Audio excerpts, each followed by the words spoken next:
Fixer Upper, tonight 7:30 on 9 Live. Welcome back. If you've already got your tax refund and were thinking about splashing out on a new phone, we've done some homework. If you're looking for a cheap smartphone, this is an absolute option for you. You don't need to be paying $1,000 for the features. In an industry dominated by Apple and Samsung, there's now a new Aussie company that's about to launch into the smartphone business with what they call the most affordable devices. Tonight, we'll put the new phones to the test and tell you the best smartphone buys under $400. Across Australia, there's more than 7 million phones sold each year, and now an Aussie company wants a piece of the pie. It's amazing specs for the price that it is. Jim Gui is the Global CEO of Mintt Phones, and he's hoping their fresh new approach, more value for less money, is a winner.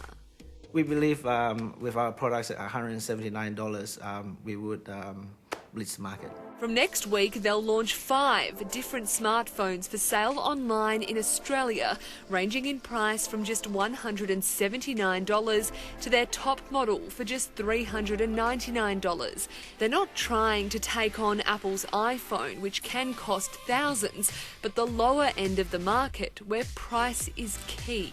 They're all with big screens, with amazing cameras, great selfie qualities, and good battery power as well.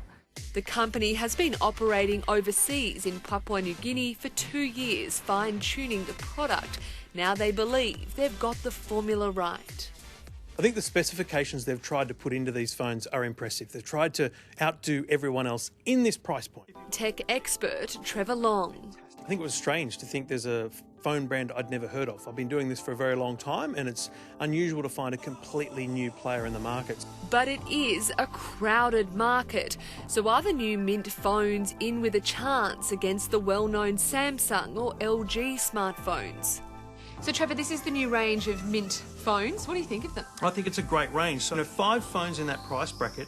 Samsung wouldn't have 5 phones within a couple of $100, let alone 1,000. So it's a lot of variety for people. At the cheapest end, Mintt's phone is $179. Comparably, Alcatel offers a phone for the same price, while Nokia has a phone for $129. If you look at this, it's similar. There's no difference between that phone and any of the others in the price point. But when we use it, we're going to notice a slightly better camera probably. In the $200 to $300 range, Mintt has 3 different phones. These are security features you expect in a very expensive phone. Fingerprint sensor, facial recognition and the like.